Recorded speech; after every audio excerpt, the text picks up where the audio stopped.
Please, open your mind for this one. There is no doubt Satan knows when Jesus was born.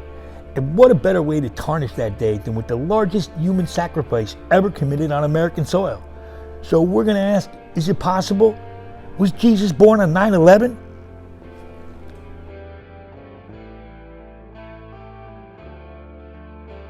Falls under fair use as it's a parody. If you don't have a sense of humor, go.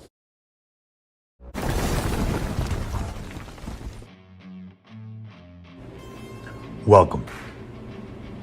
Is this my reality? Is this your reality?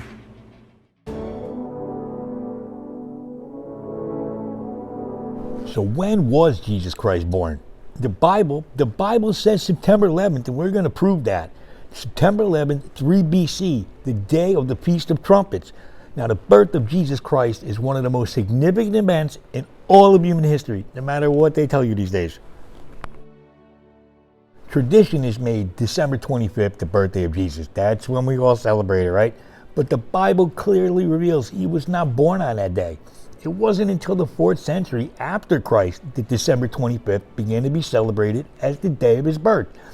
It was an old pagan holiday celebrating the winter solstice and the birth of the sun god, not the sun, but the sun. It's celebrated when the days began to get longer. In Rome, it was the festival called Saturnalia, and later the Roman Empire baptized it and began to celebrate it as the birth of Jesus. All biblical scholars know that Jesus was not born on December 25th. Tradition is never an accurate measurement for the truth.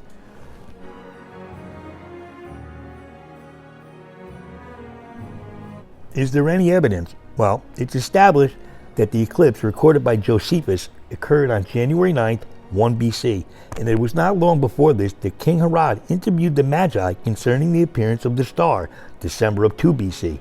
When Herod discovered that the Magi would not be returning, he arranged to have the children in Bethlehem killed, and specifically that they must be 2 years old and under, according to the time which he had diligently inquired of the wise men, Matthew 2:16. Herod would not have specifically 2 years as the upper limit unless he knew from his diligent inquiry of the Magi that the child was born during 3 BC. So biblical, historical, and astronomical evidence converge on 3 BC as the year of Jesus' birth. Building on this information of 3 BC as the year of Jesus' birth, we can look at additional biblical and astronomical testimony and determine with precision the date of Jesus' birth, to the day and to the hour. Now, the 12th chapter of the book of Revelation presents essential information for pinpointing this exact time. Please support, hit that like button, hit that subscribe button, smash that notification bell, please, because YouTube doesn't want you hearing anything we gotta say. Just saying.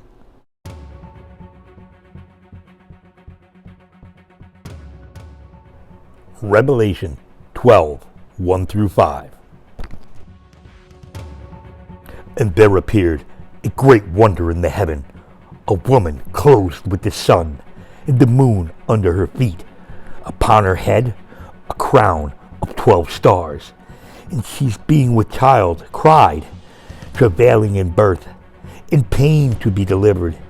And there appeared another wonder in heaven, and behold, a great red dragon, having 7 heads and 10 horns, and 7 crowns upon his heads. And his tail drew the third part of the stars of heaven, and did cast them to the earth. And the dragon stood before the woman, which was ready to be delivered, for to devour her child as soon as it was born. She brought forth a man-child, who was to rule all nations with a rod of iron. And her child was caught up unto God and to his throne.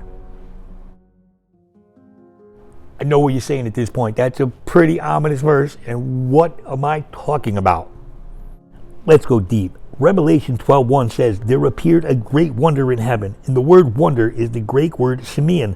In Greek literature, semeion is used as a kind of sign, but a notable usage is in reference to the sign of the zodiac.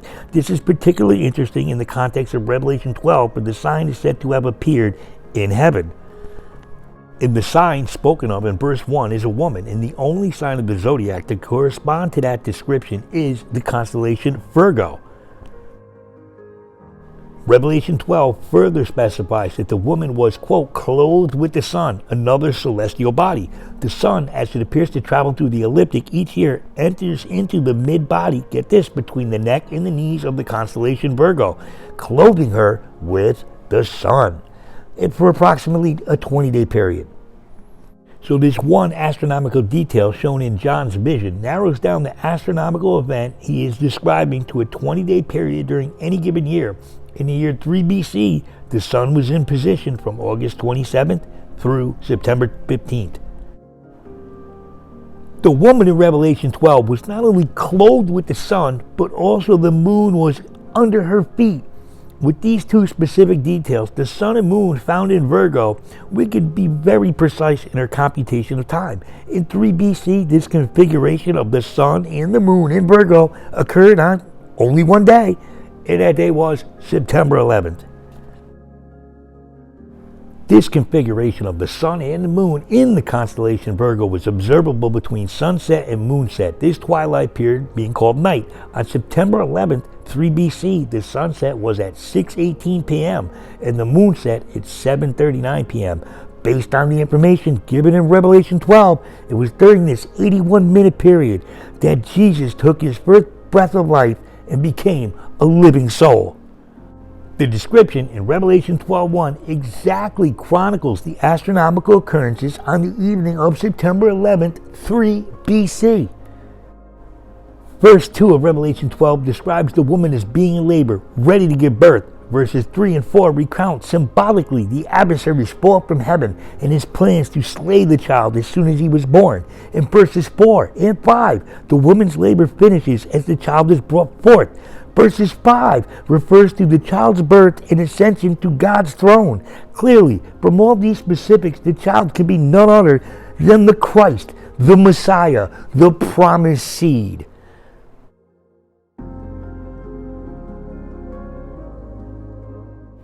As if that's not enough evidence, there's yet another significant astronomical display on September 11th, 3 BC. Now get this, from sunset of September 11th to sunset of September 12th, that was one day on the Hebrew calendar. Not only did the sign of Revelation 12:1 occur then, but also on the very day Jupiter in Regulus could be seen approaching the conjunction before dawn. Although the precise astronomical conjunction occurred on September 14th, the angle of observation and Jupiter's slow apparent motion would have made their close rendezvous obvious as early as the pre-dawn hours of Thursday, September 12th, within the hours of the Messiah's birth. At this time, the king planet Jupiter could be seen approaching the king star Regulus in the constellation of Leo, the sign of Judah, from whose seed the Messiah, the promised seed, the ultimate ruler, came.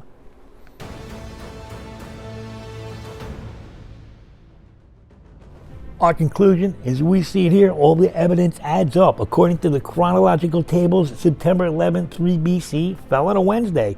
Jesus Christ was born on the Hebrew day corresponding to our sunset, September 11th, Wednesday. Therefore, Jesus Christ was born on Wednesday, September 11th, 3 BC, between 6:18 and 7:39. I'm going to leave that right there. Please, leave a comment down below. What do you think?